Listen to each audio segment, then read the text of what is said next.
Welcome to the Simple Brand Podcast, the show dedicated to helping you create simple experiences for your customers and for your team members. Each week, we're bringing you amazing interviews with business leaders and authors who will teach you how to differentiate your business with the one thing your customers need the most: simplicity. Your customers live in a complex world. Let's make it simple. Now, here's your host, Matt Lyles. Have you ever been sitting in a presentation and, well, you can't see this, but I'm using air quotes around the word presentation. You're sitting in a presentation and someone starts showing slides with tables full of numbers not meant to be seen further than 3 feet away. And then they say something like, as you can see from this slide, our brand awareness is up, our consumer sentiment is down, our net promoter score is flat, and it's all correlated to social mentions and engagement. No, Gary, I can't see that from your chart, and I don't even know what I'm looking at here. But to not appear ignorant, I'm going to slowly nod my head and pretend like I'm writing notes, which is really just a doodle of you being chased by Pac-Man. And then after this presentation, we know we're all going to go back to what we were doing already with no change at all. And if it's not in a presentation, then it's usually in a report that someone creates. That same table of numbers that tells you pretty much nothing. And a lot of times we end up with our people spending a large percentage of their time churning out that report that people don't really understand. And if it's a regular ongoing report, eventually the audience starts to ignore it. But they don't tell the team creating and sending the report. So this needless, complicated process keeps going much longer than it should. I don't think enough business leaders understand the amount of time, the amount of financial resources, the amount of human resources that are wasted in analysis due to their analysts not having access to the tools that simplify the reporting process and simplify the data storytelling. Luckily, there are companies like Juice Analytics who are making that easier. Easier for those creating the reports and easier for those reading the reports. And in today's episode, I'm talking with the founder and CEO of Juice Analytics, Zach Gemignani. But before we get in today's interview, I want to let you in on a special offer for Simple Brand listeners. As a listener, you and your team can have free access to Juice Analytics' online reporting tool, Juicebox. All you need to do is go to juiceanalytics.com/simplebrand and sign up for your free trial there. Juicebox takes boring, static reports that people don't understand, or worse, don't even read anymore, and it transforms them into interactive data stories that make it easy for people to understand, easy for people to make decisions, and easy for people to take actions. It helps your analysts spend less time trying to create charts and graphs and more time to develop insights that you can actually use. Juicebox makes it simple for your people to create reports, analysis, and insights, and it makes it simple for you to understand the insights and more easily take action from them. Early in my career, I held roles that were heavily analytics focused, and I wish that I had a solution like Juicebox then. It would have saved me so much time in crafting, reporting, analysis, and data storytelling. And then later in my career, I probably would have stayed awake during presentations and made better decisions if the people presenting analysis to me had used Juicebox.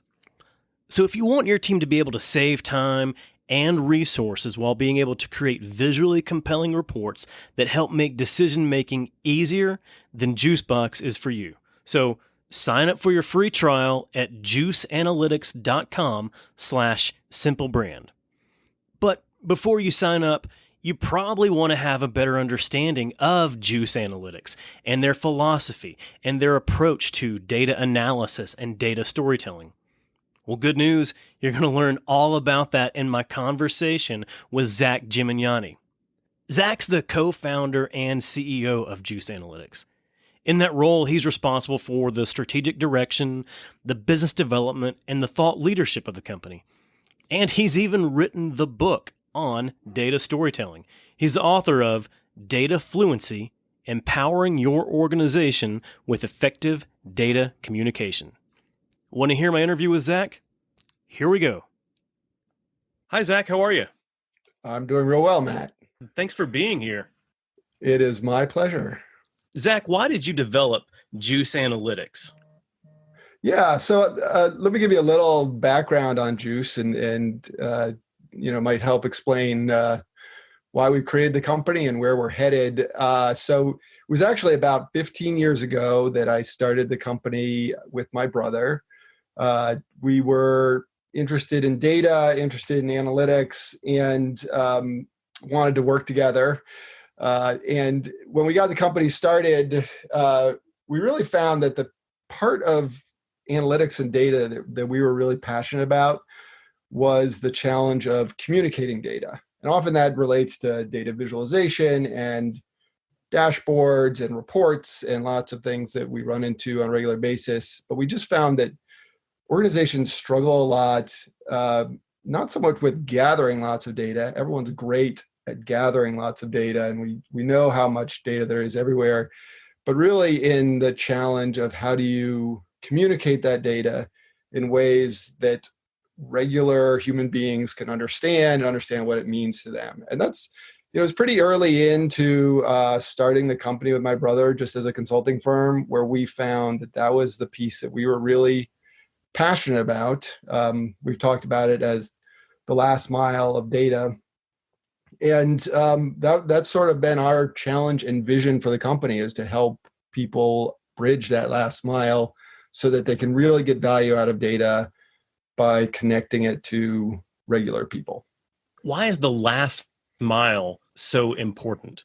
Because if you can't bridge it, all the investment, all the effort that goes into the data collection and analysis and modeling is effectively wasted. And I think a lot of organizations don't totally realize this, that they're spending a huge amount of money on capturing data, and they're building data science teams.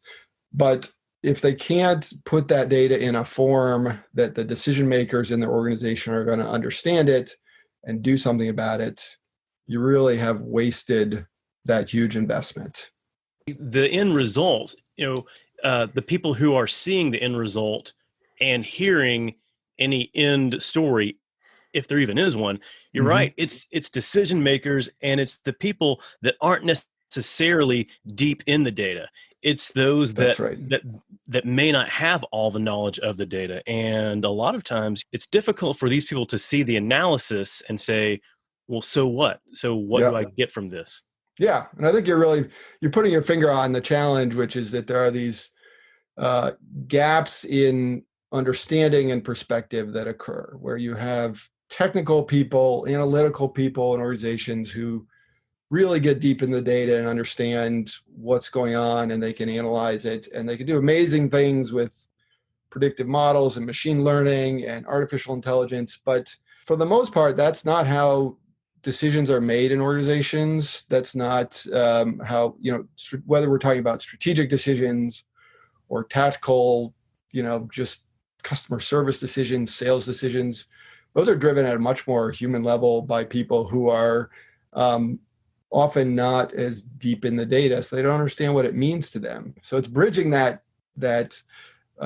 language divide between the people who work with data and the people who could be using that and be making smarter decisions, that I think is a really persistent problem in almost every organization that we've ever worked with. And it's the thing we're trying to help people solve for. And when you have decision makers or an audience who is seeing, data or seeing numbers, and whoever's presenting it to them, they have a call to action, they have some sort of decision or action they want people to make. What does that audience really need in order to feel comfortable in what they're understanding, to feel comfortable with what they're seeing? Yeah, it's a great question, and I think there are multiple parts to what that audience needs. They need context, so they need to feel like the analysis is relevant and understands the business situation and the challenges of that business situation. It's never helpful to be presenting data and insights to people who can't do anything about it. Can't take an action on that data. So they need the data and the analysis to have that context. They do need it to be simple. I think this is one of the things that, I'm really drawn to in the stuff that you focus on, is that we know people are super busy. We know they have short attention spans because they're super busy, and they have a lot of things that a lot of information they're trying to synthesize. So there's really a burden on the people who are doing the analysis and telling the story of that data to make it very focused and purposeful and guided in ways that make it easier for that decision maker to understand what's relevant in that data and what they should be doing about the information that they're being presented. I love the providing context, making it focused, making it simple, because to your point, the audience has so many things going on, and they need to understand it really quickly. If they want to make a decision, if they want to take action, if they want to, get on board with the program, they've got to be able to easily understand it. In order to easily understand it, I guess, they have to quickly understand it. Yeah. There's one other thing that occurs to me that I would add on to that, is that I think that when we communicate data, sometimes it can feel very abstract, where you're kind of separating the numbers from the reality on the ground. And we could talk about this in the environment we're in with COVID, for example. You can roll up all the numbers and look at the statistics, but that separates the data from the very specific stories that have emotional connections to people. And I believe when you're telling data stories, you want to have both the big picture, but also be able to bring really specific stories, anecdotes, things that are going to connect to your audience. Because ultimately, storytelling, and we talk a lot about data storytelling, is about making a connecting to people's feelings and emotions and combining that with accurate data that helps guide people to smart decisions. So, telling the very specific stories of COVID patients in combination with the overall statistics can really pack a lot more impact for audiences than just treating data as this abstract concept and just thinking about the numbers alone. Oh yeah. Stories always help to tie things together, and stories really help bring clarity to whatever you're trying to communicate. But for someone who is, deep in the analysis, they're usually focused on gathering the data, synthesizing the data, pulling it all together, and analyzing and reporting it. How can someone like that get access to some of these real stories? Yeah, it's a real challenge for that person. And I think sometimes when we talk about analyzing data, or the person who's responsible for doing this analysis, we do burden those people with the challenge of understanding the business context and be able to bring in the real stories and doing the analysis and understanding the problems with the data. And it's a lot of things for that person. So we have a lot of empathy for that person who is burdened with that. And I've come around to feeling that it's really not fair to expect one person to be able to do all of that. And that often, in order to be effective with telling data stories and bridging this last mile that we talk about, it does take a team of people. It takes someone who understands what's going on in the business and what the executive priorities are, working closely with the data analyst who's going to understand the data, and often it takes sort of that mix of skills, and asking one person to be this unicorn who can do everything is probably an unfair expectation. It really is unfair. Yeah. Yep. So that makes me think that there's an opportunity to have a more connected team, to your point, where you'd want to have someone that's focused on the analysis, someone who's more analytical in their role, and ensure that they can have someone who is focused more on a communications role, Yeah. someone who's more focused on storytelling, who can then help them and help them understand what type of stories they need to include, and then go and pull and craft those stories for them. I think that is a better model to be thinking of, is finding those teams of people who can help put together this better way of communicating data. So I think it is those combination of skills. And I think like we like to think about data analysis and the communication data as a social challenge, as a human and collaborative challenge, as much as a technical thing. There are a lot of tools and a lot of powerful capabilities for being able to work with data, and there are a lot of ways to put a chart on a screen, but the real challenge of it, I believe, is giving people the right skills to be able to understand how to more clearly communicate their message, be able to create those working environments where people can collaborate on the analysis and how you want to express the results of that analysis. And even getting into the concept of data literacy, which is very hot right now, where a lot of organizations are starting to recognize that the recipient of that data, the decision makers or the executives or the frontline workers who could be using that data, need some basic understanding of how to work with data, understand what it means, and understand how to draw insights and actions from that data. So having greater literacy so that the end user knows what they're like, understands what they're being told, can interpret it, and make good use of it. All those parts have to come together in order to address, I think, this challenge of we're all swimming in data, but we're not really making great use of it. You mentioned data literacy. How is that different from data fluency, which is actually your book? Yeah, so I wrote a book called Data Fluency, and this is about 5 years ago or so. And since then, the term data literacy, I think, has taken hold more so.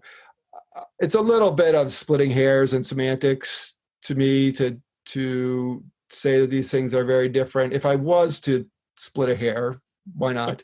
I would say that data literacy puts a lot of emphasis on making it so that people can read and interpret data. So it's about teaching skills to make people comfortable with, if they see a chart on CNN, they understand how to not only read that chart, but be a critical, careful reader of that information. And that is a key skill for sure that I think people need to learn. To me, data fluency goes a step further. It's about how do you both create those skills, but also teach people how to be good communicators with data. So you both need people who can convey meaning from data and people who can read that meaning. And I think data fluency also kind of emphasizes the need for the back and forth discussion that should be occurring, whether you're what we call a data author or a data consumer. Really, it's a dialogue that you're trying to create across those people. And that was kind of the concept that we were thinking about when we wrote that book, Data Fluency, is how do you get that dialogue going effectively, both from the data consumer and the data author side of things. And that's super important today, with the coronavirus pandemic, but even before that, we're also, in an election year, and we're starting to see a lot of data used and presented in the media. And I don't think enough people are fluent enough in data to be able to take a look at it and to think about it critically, like you said. Yeah, and the challenge, data is a challenge on both sides, with the fact that people can manipulate it and people can tell the story that they want to tell from the data in order to convince people of something. We've seen at least a few cases in this coronavirus era of people manipulating data to tell a story that is to their own ends. And it does take critical, smart consumers of data in order to see through that kind of manipulation. As well as I think there are a lot of kind of watchdog groups out there that are trying to make sure that what is being presented is accurate. Right. But data is a dangerous weapon in some ways, and data storytelling, which has great power, with great power comes great responsibility, right? Yes. As we learned from Spider-Man. There you go. Understanding that if you can be more impactful with the way you present data, you should also be truthful in that, of course, and accurate. And certainly people can misuse those skills as well. On the flip side, for those that are data consumers, what are a couple of things that the public, that data consumers can do today to help them become more fluent and to help them become more critical about the data they see? Yeah, I think it's, I guess to start with, that any story that's being told is being told by an author who, and I often get this question from when I present about data storytelling, that analysts are concerned that they're bringing subjectivity to their data storytelling. And I think as a starting point and as a data consumer, you have to recognize that whatever is being presented, whether it's words or data, there is going to be a subjective element to it. So, it does start with the source. Like, do you trust the source of what is being presented? I think that as a data consumer, understanding, often one of the really core things that you have to learn about, whether you're a data author or consumer, is around the metrics or the measures that you're showing. And that is often the kind of the core piece of whether the data is accurately representing the world or not. Because the metric that's being chosen can be, whether it's a percentile or understanding what the denominator is. That is often kind of the essence of whether you feel like the story that's being told is an accurate and fair one. So as an example, we're seeing a lot as we look at COVID cases, what we don't really know is how many people have been tested. And that is the denominator that we're often dealing with, right? That's implied in all the measures that we're seeing. So if you don't think about what is that measure you're seeing and what goes into that measure, then you can misinterpret what that measure means and what you should do about it.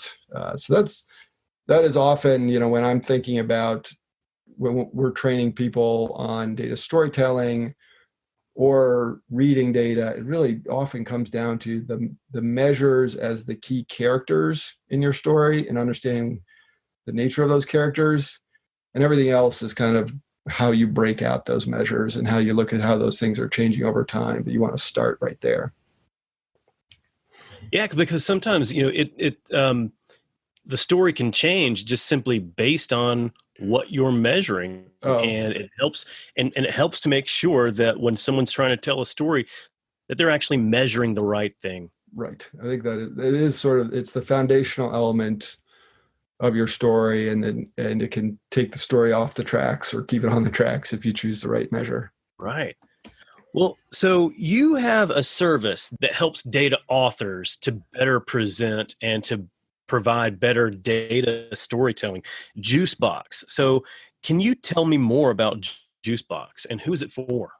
Absolutely. So Juicebox is a online tool that we are just now launching. We're really excited about getting it out there. And it addresses this scenario that I think is occurring everywhere in lots of businesses and a lot of organizations, where people are creating often Excel-based reports. Sometimes those morph into PowerPoint presentations, but just, I'm sure you've seen this, Matt, where like people are creating these big Excel reports that get sent around, and whether that's a report about marketing performance or sales, or it's a report to the board, or it's a financial report, those are getting sent all over the place. And they don't do a good job of communicating the message in the data, what the data means, a story in that data. And yet people are spending a huge amount of time creating these kinds of reports and emailing them around as attachments, and people aren't opening them on the other side of those emails. And that is the fundamental thing that we want to focus on with Juicebox. We want to make that kind of reporting people friendly and super easy to create. And we really don't think there's anything else on the market that does a great job at at allowing non-analytical people and analytical people for that matter, take the data they have, turn it into an interactive data storytelling application that's going to be easy to understand, really engaging, and be able to share that with their audiences. So Juicebox is a tool that lets you do that. It lets you load your data, create a super easy to understand, attractive web-based report, and be able to share that as much as you want. I think it's really it's something really new in the analytics space. It's, again, to your theme, we focus a lot on how do we make that as simple as possible, as easy for people to get started, so they can save time and really make an impact with their data. You talk about saving time, especially for data authors that are non-analytical, that helps them, but the audience as well, to your term, data consumers. I would venture to say that there's a lot of wasted time in companies when people are trying to, just churn their wheels, trying to figure out what this report even means.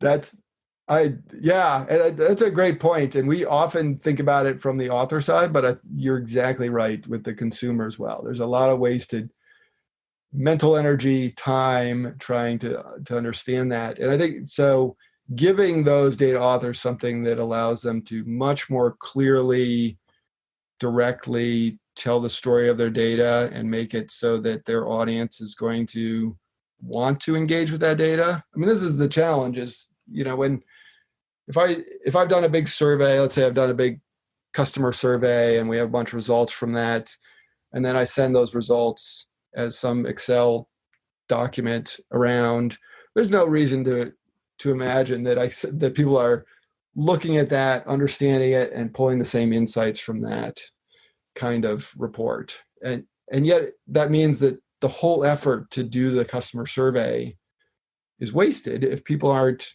pulling insights from it. And so, it's wasted time, but it's wasted money and energy if people can't create that really great reporting. When you think about different types of reporting, different types of data that people are gathering, depending on the type, there's lots of investment that goes into it. And if it's a customer survey, customer research, there's investment in that. Right. There's investment in the tools that people use to run and analyze the data. There's the investment in the actual human resources and their time that they're using to run the data. And then if it gets to the point where they've created a report and then nothing comes from that, that's wasted investment. It's amazing, isn't it? And you might have a better theory than I do, but I sort of have always felt like people kind of run out of energy in that last mile. If you think of it like a marathon or something, like you've done all the work of designing the survey, running it, gathering it, putting that data together. And it's that last mile that people kind of run out of steam to have the energy to make sure that something comes of it. And if you don't do that last piece, it's the whole 25 prior miles are wasted. It's amazing, but I think it's very common. I mean, I think it's a thing that a lot of your listeners probably recognize or have seen something like that in their organizations. I think so. Yeah. And it's just that struggle just to kind of push it over the finish line and say, okay, there we go. I'm done with it. But yep. I'm curious, I'd be willing to guess or consider, I'm curious for data authors, if they focus enough on the goal, focusing on the end in mind. A lot of times, and early in my career, I spent a few years in analytics. And, when I came in, I was trained on here's the best practices for how we present data. Here's the best practices for how we do our reports. And I thought, I can't even understand what I'm supposed to be doing here. Uh-huh. How can the audience understand it? And I was told, well, this is the best practice. This is the way we've always done it. Okay, I'll do it this way. And the goal was to churn out a report. The goal wasn't to tell a story. Uh-huh. The goal wasn't try to get someone to make a decision or take action. The goal was simply to just churn out a report. Yeah. I think this is, some of these things are, this goes back to the human aspect and how an organization works together.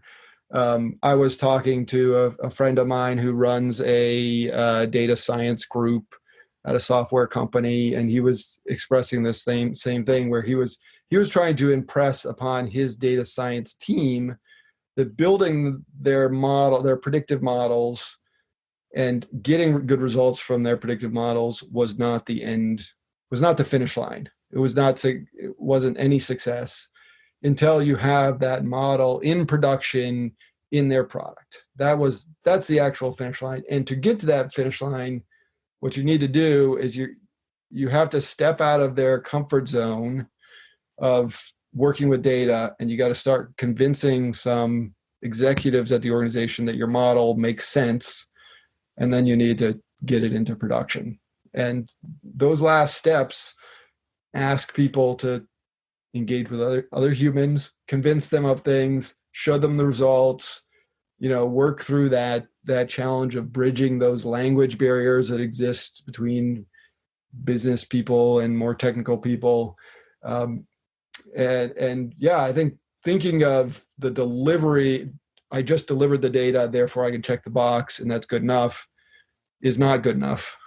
We need to think about how have you made that business impact? Have you changed someone's mind? Have you gotten something so it's working in production? Those are the real end goals. Delivering the data, that's just mile 20. Right.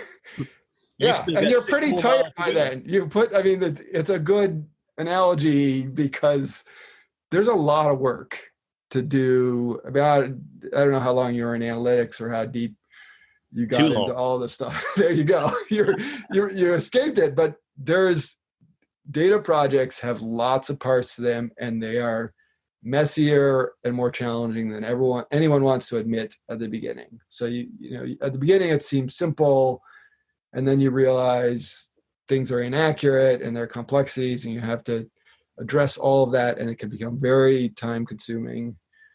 And then it can be 20 miles time consuming, and at that point you're kind of done feeling like you wish you were done. So right. It's a good way to think about it, I think.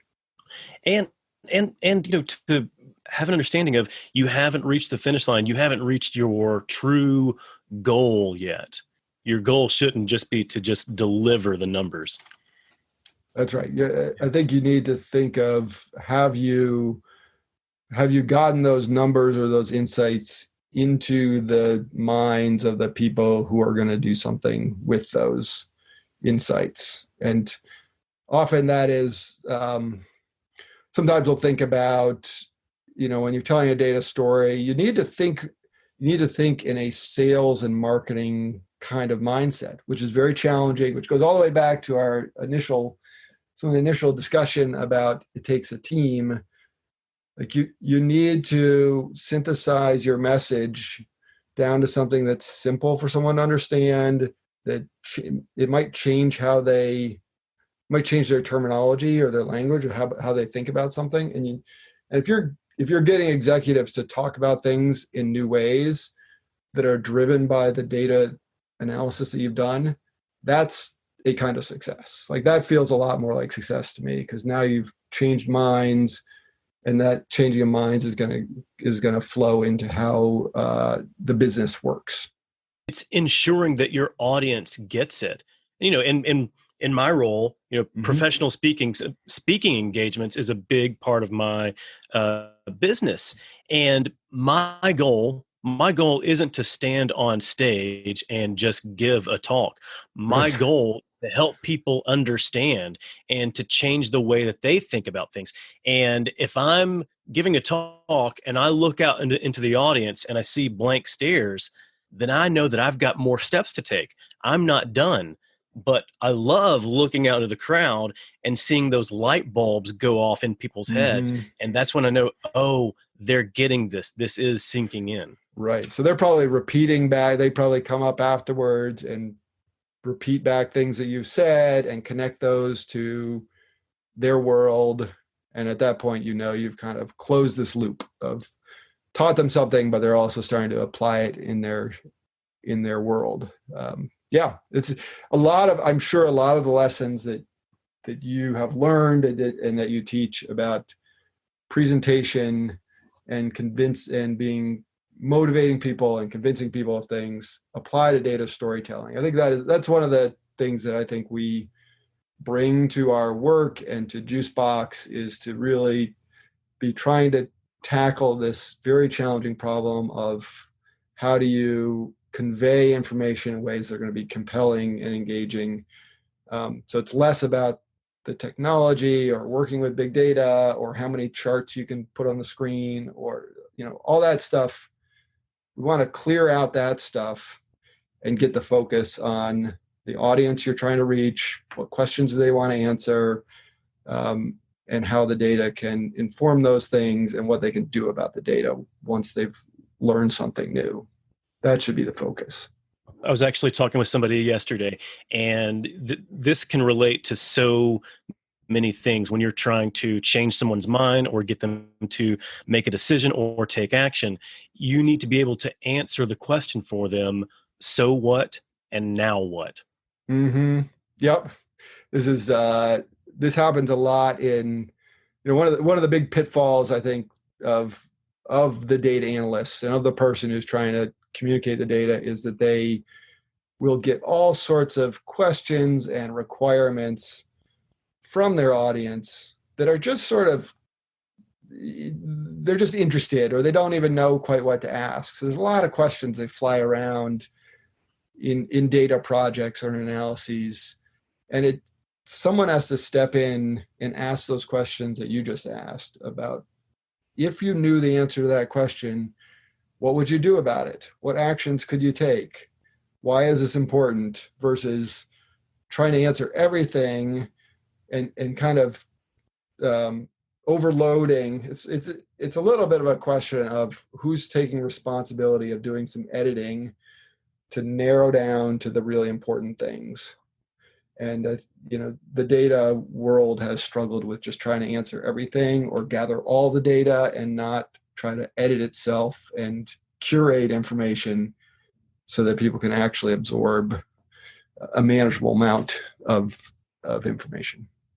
And then to add into that, one of the other keys that I know that Juicebox provides and that you like to focus on and talk about, and honestly, you're one of maybe just a few people that I've seen talk about design principles in data analysis. how do design principles relate to data storytelling? Yeah, so there are design principles. When we talk about design principles, it's sometimes it's more tactical things like Right. how do you use color and how do you keep things visually simple so that it's easy for people to interpret and read and be attracted to what you're showing. Some of the design principles are about that, but I think the more important things that we convey are about how you should help guide people through the information. So recognizing that if you're showing data to people, you need to also be their guide to walk them through that information so that they can be led to useful views of that information. So one of the design principles that we talk about is something we call gradual reveal. So recognizing that you don't want to show everything at once. And this is what traditional dashboards and reports are happy to do, is try to like put everything on the screen and then ask the user or the audience to like go find something useful in here. Whereas we feel like it's an important design principle when communicating data to walk people through in a way that is very manageable and step by step, starting with what is the context, what is the high level picture about this data, and helping them explore it in a safe, guided kind of way. So, a lot of this comes from 15 years of designing analytical products and realizing that it is really hard to communicate data in simple, easy to understand, intuitive ways, and pulling from that experience our best practices about how you communicate data. And then for us as a company, we've built all that thinking into a solution so that as a new data author who doesn't have a lot of experience but still wants to easily create something, the choices, the design choices, the good design choices have already been made, and you can focus on what is your data and what do you want to convey out of that data. Oh, nice. Yeah. So now on your team, you'll have your data author, you'll have your communications person who's able to help with storytelling, and now you'll also need a graphic designer or someone who has enough graphic design experience to help guide, how design principles should be used in telling the story. Well, unless you're using Juicebox, I would argue, in which case that graphic designer comes with the tool. You don't need to make choices as to what's a good font and what's a good color. Those choices are already made for you in Juicebox. But I think it's, it is, I think this is one of the things that is difficult for people if you're creating those reports and you're, whether it's a PowerPoint presentation or Excel, like trying to make something look good and professional is not a skill set that is broadly available, especially amongst the people who like to work with the data themselves. And I think that's one of the things that helps differentiate Juicebox from other data tools is providing that other piece, the design piece. So you don't have to have that graphic designer on your team because Juicebox provides a lot of that for you and helps. Yeah, and it's it's about in some cases, I believe in offering less choice rather than more choice. I think we're exist in a society, and a lot of technology tools are really about how can I give people more knobs, more features, more options to mess with things. Whereas if you're trying to help people get things done in a simpler way, in a way that's going to be really effective, some of those choices are not things that you should ask people to figure out time and time again. Like just bake in good design choices and then make sure that the user can focus on what's really important, which is their specific scenario, their data, and their audience. And you see this with, Apple is the sort of classic example of, Right. company that says, like, we're not going to give you all the ability to tweak everything. We're going to make some of those choices for you, but the end product's going to be pretty good. So we're going to, so people are willing to give over some of those choices because they know it lets them focus on the things that are important to them. And most people don't want to be burdened by choices either. That's right. I've certainly got to that point in my life too, where it's like, fewer choices is better for me, as long as I feel like those are good choices. So for any data authors out there, what's the biggest mistake you see and you want to tell people, okay, please, please, please do not do this? I think it relates to trying to do less as much as possible. That I think the biggest mistake is people feel compelled to try to show all the data. So to go back to the survey example, for example, you've gathered a bunch of data about your customers, and you might feel compelled to say, well, we gathered all this data and we spent time on that data. I need to show all of it to the executive team. Everything, like, we gathered it, we should use it. And I think that that's often a mistake versus viewing it as, what are the most critical, useful things that we can pull out of this research so that we can provide an analysis and present the data in a much more focused way that's going to be so much more digestible versus trying to show everything. So, that focus, finding focus and clarity and what your message is can be really hard to do, but it's going to save the consumer of your data a lot of angst in having to work through the data, and it's going to make what you create a lot clearer. So, like, less is more. Less is more. Absolutely. Wow. I mean, this has been great because, I wish that I had this type of mindset. I wish I had Juicebox, those early years in my career when I was so focused on analytics. I probably would have enjoyed that a lot more. And we've learned a lot about this today, but where can people go to learn more, and where can people go to learn more about Juicebox? So you can go to our site at juiceanalytics.com. And if you're interested, we are actually signing people up for beta access, free beta access to Juicebox. And if you go to juiceanalytics.com/simplebrand, we're going to give you an opportunity to sign up, get on our wait list, and hopefully get into our beta program to have access to it. I think you'll really enjoy it if you get a shot. Oh, that's exciting. And I think that Juicebox is going to help a lot of people with telling their data stories. This is fantastic. Excellent. Thanks a bunch, Matt. Zach, thank you so much for being here. I'm so grateful for your time and love the lessons that you've shared today. My pleasure. I hope you enjoyed my talk with Zach Gemignani. And I hope you learned some valuable lessons on how you and your team can make your reporting and analysis simpler. And remember, you can take it one big step further by simply signing up for Juicebox.